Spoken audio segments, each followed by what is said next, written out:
تیونس میں ہیں، ابو لبابہ انصاری تیونس میں ہیں، عبد الرحمن بن عباس معبد بن عباس شمالی افریقہ میں ہیں، رویفہ انصاری لیبیا میں ہیں، عبد الرحمن غافقی فرانس میں ہیں، اسد بن فرات لیبیا میں ہیں، ابو ایوب انصاری استنبول میں ہیں، ابو طلحہ انصاری جزائر روم میں ہیں، ابو عبیدہ بن جراح اردن میں ہیں، اور عقبہ ابن عامر مصر میں ہیں، اور خالد ابن ولید شام میں ہیں، فضل ابن عباس شام میں ہیں، ابو الدرداء شام میں ہیں، بلال شام میں ہیں، عبادہ بن صامت اردن میں ہیں، شرابیل بن حسنہ اردن میں ہیں، زرار ابن ازور اردن میں ہیں، معاذ ابن جبل اردن میں ہیں، عبد الرحمن بن معاذ اردن میں ہیں، عبداللہ ابن رواحہ اردن میں ہیں، زید ابن حارثہ اردن میں ہیں، اور جعفر بن ابی طالب اردن میں ہیں، اور یہ ایک لہر جا رہی، یہ صحابہ ہیں، ان کی قبریں بنتی جا رہی اور اسلام پھیلتا جا رہا، ان کے گھر چھوٹے اور ہم تک اسلام آیا۔ اب ہم کہیں گھر چھوڑنا کہاں لکھا ہوا ہے؟ جہاں لکھا ہے وہاں آپ پڑھتے نہیں، جہاں پڑھتے ہیں وہاں لکھا ہوا کوئی نہیں، تو کیسے مسئلہ حل ہو؟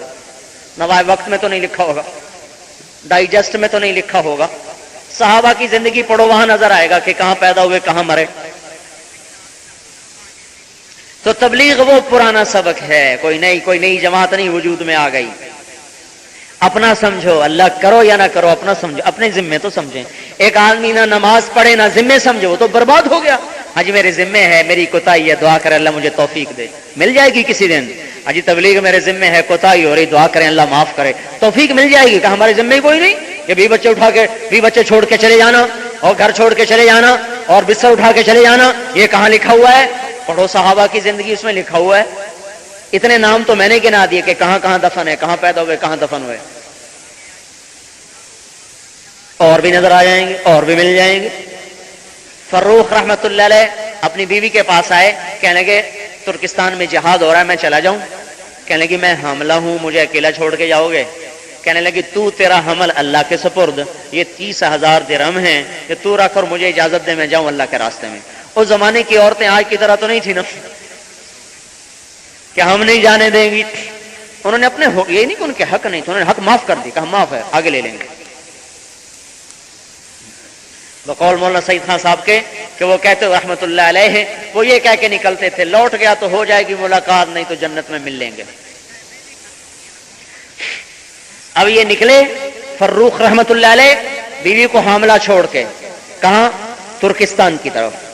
1 مہینہ، 1 چلہ، 3 چلے، 1 سال، 2 سال، 3 سال، 4 سال، کوئی خبر نہیں فروخ کہاں گئے۔ پیچھے بیٹا پیدا ہوا، پروان چڑھا، جوان ہوا، اس کی جوانی ڈھل رہی، یہ بچہ پروان چڑھ رہا، وہ اپنے خاوند کی آس میں انتظار میں دیواروں کے ساتھ اس کی جوانی گزر رہی، سیاہی سفیدی میں بدل گئی، رونق جھریوں میں بدل گئی، جوانی بڑھاپے میں بدل گئی، آس کا پنچھی پھر بھی نہ ڈوبا، انتظار پھر بھی رہی کہ کبھی تو آئے گا، کبھی تو آئے گا۔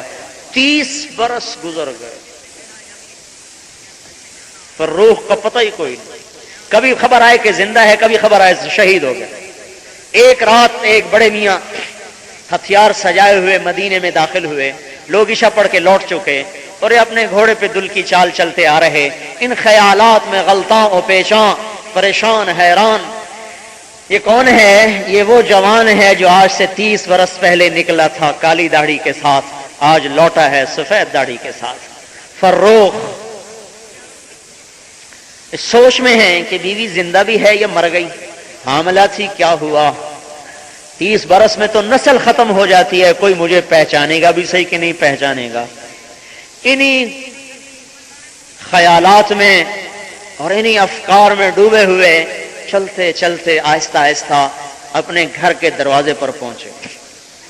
گھر کا دروازہ پتہ نہیں کیسے کھلا رہ گیا تھا، تو گھر کے اندر داخل ہو گئے، گھوڑے سمیت جو اندر، اور گھوڑے سے اترے، گھوڑے کی آواز، ہتھیاروں کی آواز، ان کے بیٹے تھے ربیعہ، وہ اٹھ کے کھڑے ہوئے، دیکھا تو چاندنی میں ایک بڑے میاں گھوڑے کی لگام پکڑے ہتھیار سجائے کھڑے ہوئے، ان کے تن بدن میں آگ لگ گئی۔ انہیں آگے بڑھ کے یوں ان کو گریبان سے پکڑا، کہا بڑے میاں تجھے شرم نہیں آتی؟ مسلمانوں کے گھر میں بغیر اجازت کے داخل ہوتے ہو، پردے دار گھر میں۔ اب یہ بیچارے گھبرا گئے، انہوں نے یوں سمجھا کہ شاید میں غلطی کھا گیا، کسی اور گھر میں آ گیا۔ 30 برس کہنے لگے بیٹا معاف کر دینا، میں یہ سمجھا یہ میرا گھر ہے، میں اپنا گھر سمجھ کے آ گیا۔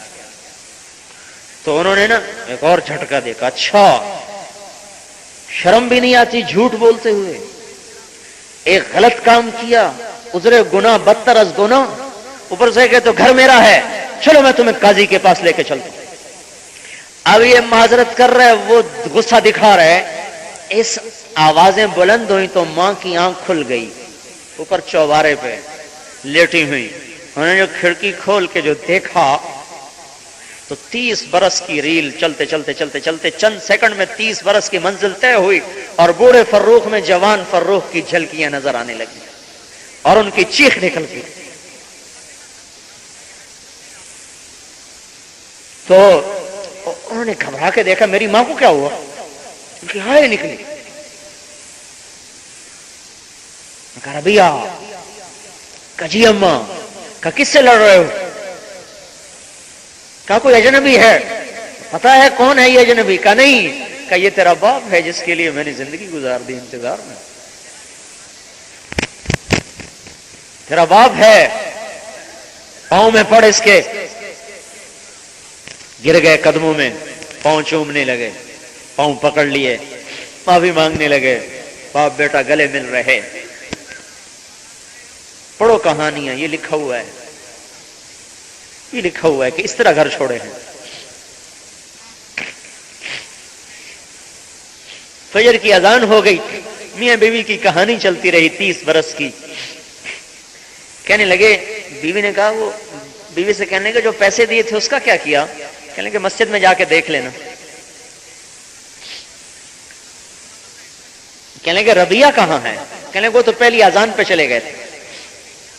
جب یہ پہنچے تو اذان نماز ہو گئی، نماز ہو چکی تھی، تو اپنی نماز پڑھی اور روضہ پر تشریف لائے صلاۃ و سلام پڑھنے کے لیے، کہ اس وقت روضہ اطہر مسجد سے باہر تھا۔ تو آ کر اپنی محبت میں 30 برس کی قضائیاں دینے لگے، سلام پڑھتے رہے۔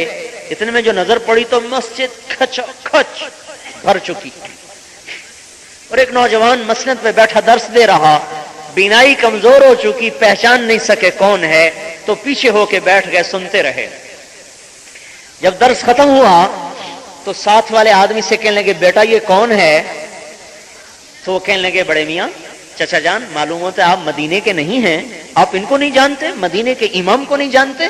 کہ بیٹا میں ہوں تو مدینے کا، آیا بڑے مدت کے بعد۔ کہا یہ ربیہ ہیں، مالک کے استاد، ابو حنیفہ کے استاد، سفیان ثوری کے استاد، سفیان بن عیینہ کے استاد، اور یحییٰ بن معین کے استاد، اور یہ ان کی تعریف جیسے کوئی عقیدت میں تعریف کرتا ہے نا۔ تو انہوں نے کہا بیٹا لم تنتسبہ الیہ، تو نے نام تو بتایا، اس کے باپ کا نام ہی نہیں بتایا۔ عرب میں دستور ہے باپ کا نام ساتھ بتاتے ہیں، تو جذبے میں امام کہہ کر ربیہ کہہ کر نام نہیں بتایا۔ کلم تنتسبہ الیہ، تو نے یہ تو بتایا نہیں بیٹا کس کا ہے۔ کہا چچا جان یہ فروخ کا بیٹا ہے، اس کا باپ چلا گیا تھا اللہ کے راستے میں، آج تک لوٹ کے نہیں۔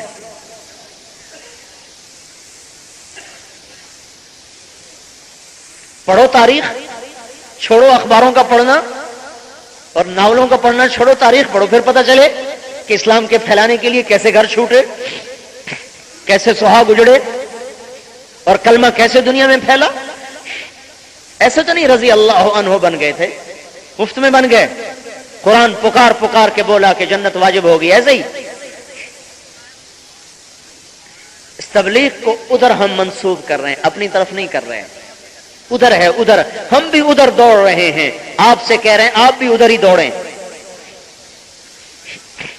ان کا لڑنا ملک فتح کرنے کے لیے نہیں تھا، ان کا لڑنا، ان کا قتال اسلام کے تبلیغ کے لیے تھا۔ تبلیغ نہ ہو تو لڑنا بیکار ہے، لڑنا تبلیغ کے لیے ہے۔ نہیں مانتے تو صلح کرو، نہیں صلح کرتے تو آ جاؤ، پھر یا تم مرو گے یا ہم مریں گے۔ تو اس لیے میرے بھائیوں، اللہ کے واسطے یہ میں نے 3 گھنٹے اس لیے بات کی ہے کہ آپ کا میرے اوپر حق ہے، میرا آپ پر حق ہے۔ آپ جو اتنا مجمع آیا ہے، میرے ذمہ میں آپ کے سامنے ساری بات رکھتا ہوں، آپ کے ذمہ